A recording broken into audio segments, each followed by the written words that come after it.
রফিক, এই রফিক।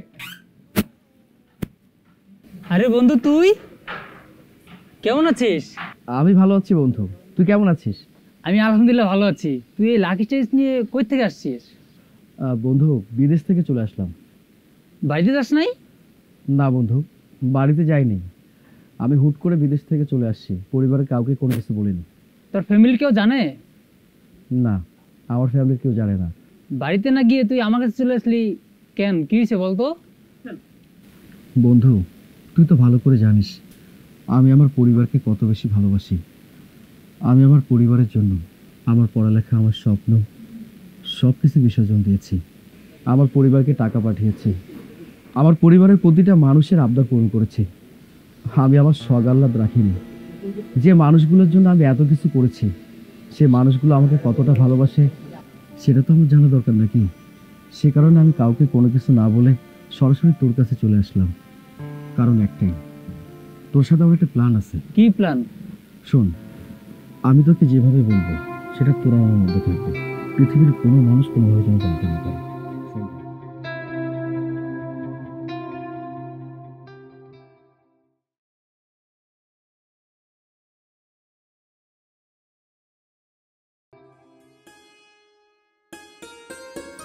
আচ্ছা শোনো তো দেখি,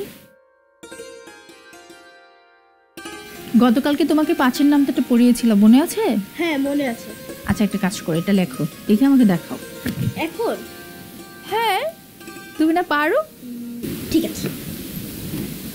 5 একে 5, 5 দুগুণে 10, 3 5-এ 15, ওয়াও, 4 5 20, 5 5 25, 5 6 30, 5 7 35, 5 8 40, 5 9 45, 5 10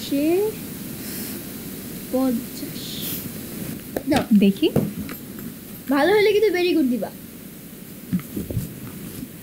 আরে বাহ, খুব সুন্দর হয়েছে। সত্যি? হ্যাঁ, গুড।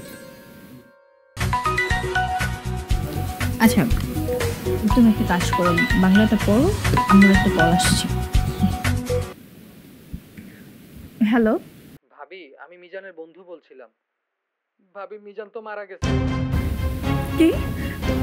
মিজান মারা গেছে? আপনি এসব কি বলতেছেন? আমি আপনাকে সব পরে বলতেছি। আজকে মিজানের লাশ আসবে, সাথে 2 লাখ টাকা লাগবে। আপনি টাকা রেডি রাখেন।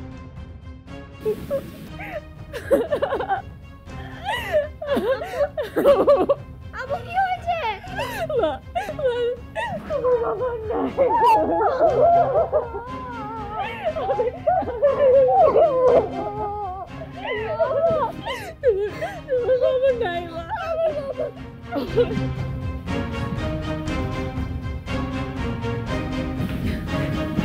আব্বা, কি ব্যাপার বৌমা, তুমি কাঁদতেছো কেন? আব্বা, আপনার ছেলে মিজান নাই। মিজান মারা গেছে? কি কও তুমি, এসব খবর করতে পাইছো? আব্বা, ওর বন্ধু আমারে ফোন দিছিল, ফোন দিয়া কইল উনি নাকি মারা গেছে, আর আজকের মধ্যে লাশ নাকি পাঠাইবো, আর লাশ পাঠানোর খরচ নাকি 2 লাখ টাকা লাগবে। 2 লক্ষ টাকা? এত টাকা লাগবে কেন? এটা তো খরচের টাকা। লাশ আনার খরচ? আল্লাহর মাল আল্লাহ লয়ে গেছে, এত টাকা খরচা কইরা লাশ আনার কি দরকার আছে? আব্বা, এটা কি কইতেছেন আপনি?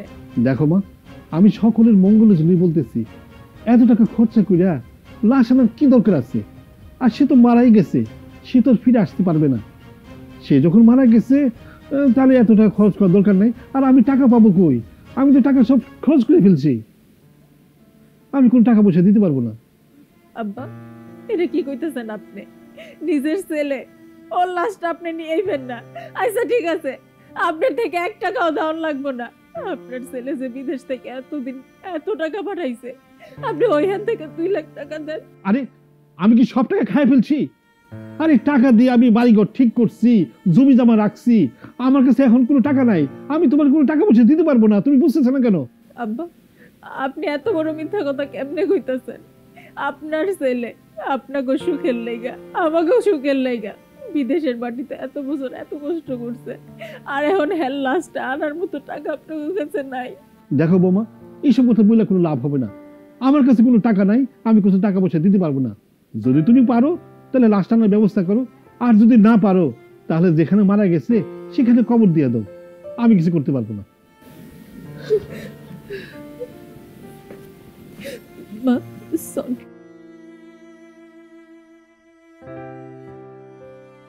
যাক, ফাইনালি তুমি এই সুন্দর শাড়িটা পরলা,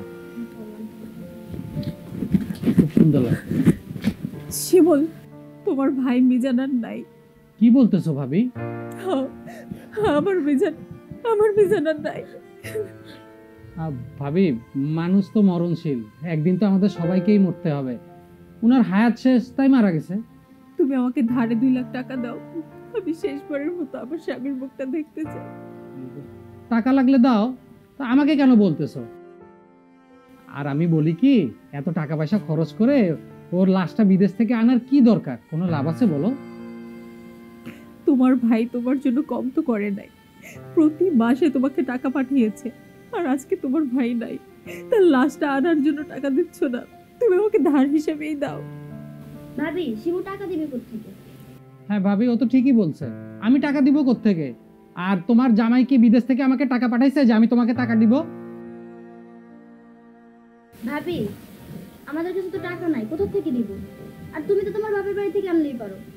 আমার বাপের বাড়ি মানে? বাপের বাড়ি থেকে মানে বুঝো না? ও তো ঠিকই বলছে। আমার ভাই যে বিদেশে এত বছর চাকরি করে তোমার কাছে টাকা পয়সা আর স্বর্ণালংকার দিয়েছে, এগুলো তো সব তুমি তোমার বাপের বাড়িতে রেখে আসছো। এখন একটা কাজ করো, ওখান থেকে ওগুলো নিয়ে আসো, তারপর টাকাটা দাও। আমি কোথাও কিছু দেই নাই, আর তোমরা এসব কি বলতেছো? এত টাকা কই গেছে আমরা ভালো করেই জানি। ভাবি, আমার কাছে কোনো টাকা পয়সা নাই, আমি 1 টাকাও দিতে পারবো না। চাচু প্লিজ, তুমি আমাকে টাকাটা দাও না, আমি আমার বাবাকে শেষবারের মতো হলো একবার দেখতে চাই। বাবাকে দেখতে চাই? এই তুই ভাগ এখান থেকে, যা যা যা, সর।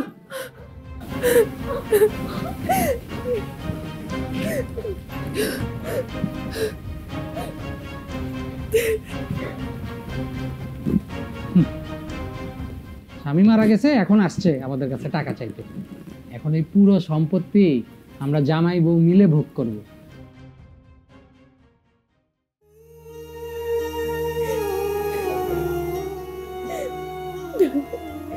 কি করবো আমি এখন? এতগুলো টাকা আমি কোথায় পাবো? আমি কি করবো?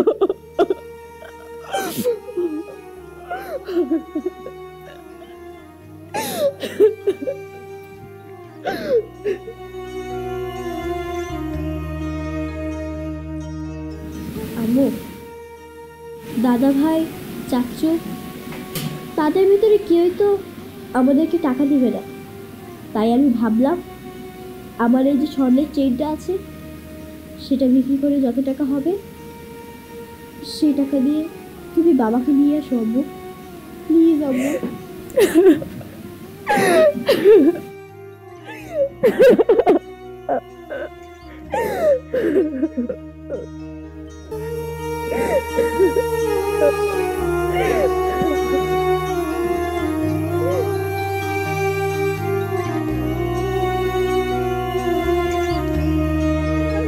বাবা, তুমি কেন আমাদেরকে ছেড়ে চলে গেলে?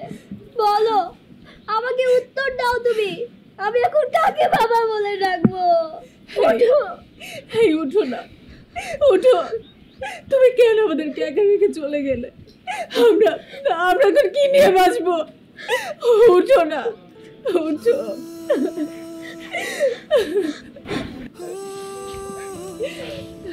আচ্ছা, এটা কি মিজান সাহেবের বাড়ি? জি। আমি বিমা অফিস থেকে এসেছি। মিজান সাহেবের বাবার সাথে একটু কথা বলার ছিল। আসলে মিজান সাহেবের সাথে কিছু লেনদেনের বাকি ছিল, অনেক টাকার বিষয়। লেনদেনের ব্যাপারে আমি কিছু বলতে পারবো না। লেনদেনের ব্যাপারটা ওর বউর সাথে কথা বলো। আসলে উনি তো একজন মহিলা মানুষ, এতগুলো টাকা আমি জীবনে 1 টাকাও নেই নাই। এগুলা আমার ভাবি আর বাবা জানে, আপনি ওদের জিজ্ঞেস করেন। আমি তার ওয়াইফ, আপনি আমাকে বলুন। আসলে মিজান সাহেবের 20 লক্ষ টাকার চেক আমার কাছে ছিল, সেটা দিতে আসছি। ও এই ব্যাপার, আরে তাহলে আমাকে বলতে পারো, আমি তোর বাবা, আর তাছাড়া এই ফ্যামিলিতে আমি গার্জেন। আরে আব্বা বুড়া মানুষ, কতদিন বাঁচে তার ঠিক নাই, উনি এগুলো বুঝতে পারবো না। আপনি একটা কাজ করেন, টাকাটা আমারে দেন, আমি মিজানের একমাত্র ভাই। আসলে আমি ওনার টাকাগুলো ওনার ওয়াইফকেই দিব। না না, আমার কোনো টাকা পয়সা লাগবে না, আমার তো হাজবেন্ডই নাই, এখন আমি টাকা দিয়ে কি করবো?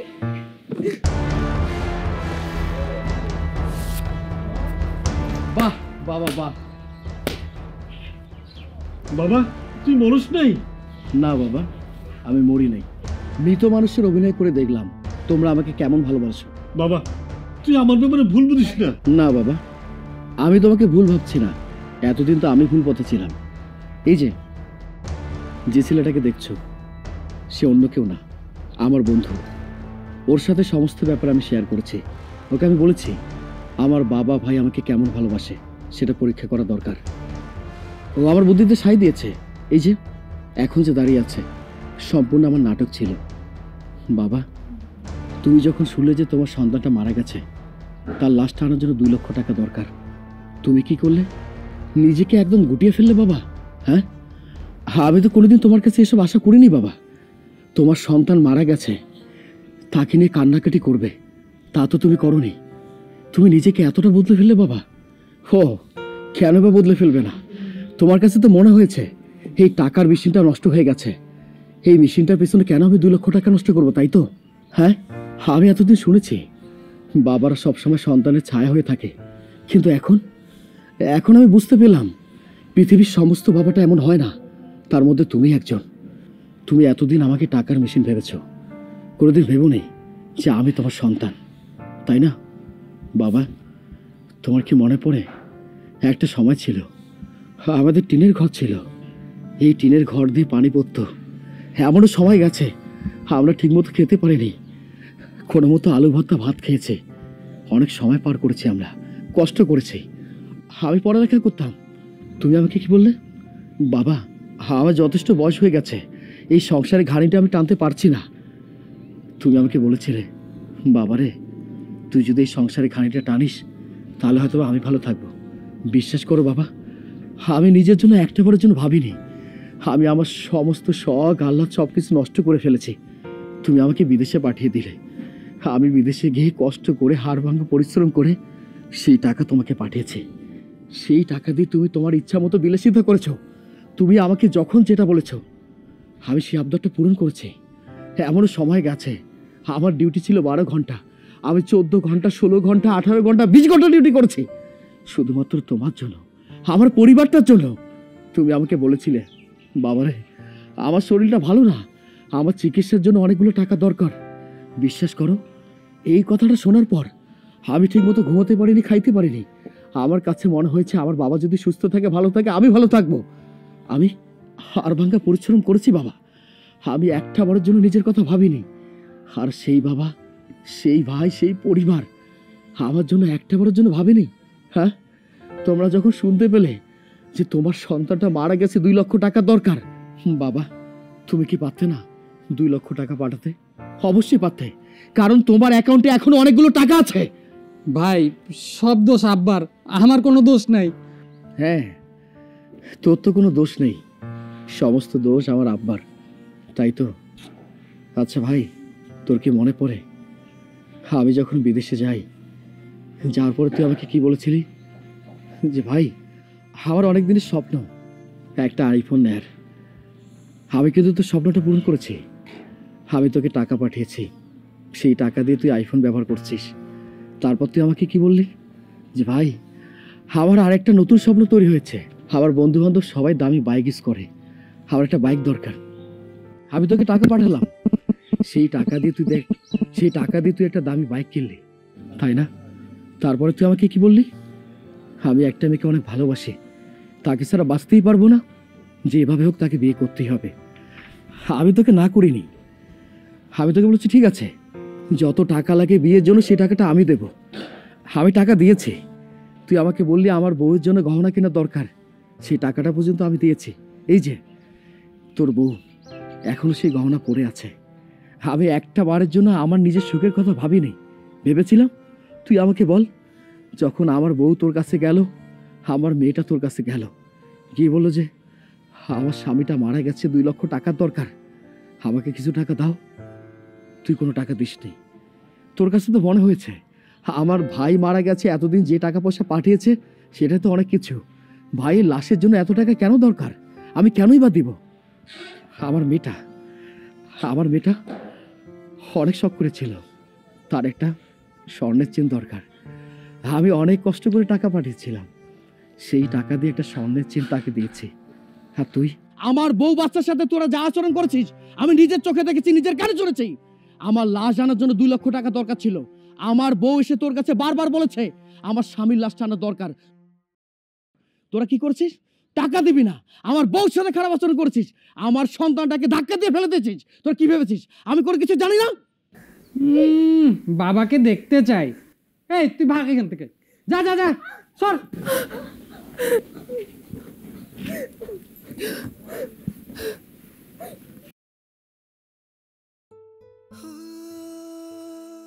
বাবা তুই আমাদের ভুল বুঝিস না।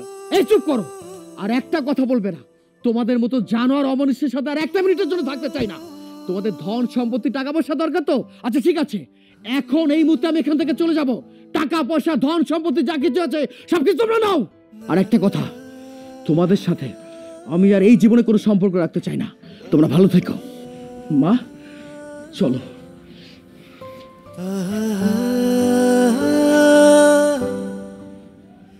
বাবা, আমরা সাগরের সাথে অনেক বড় অন্যায় করে ফেলছি।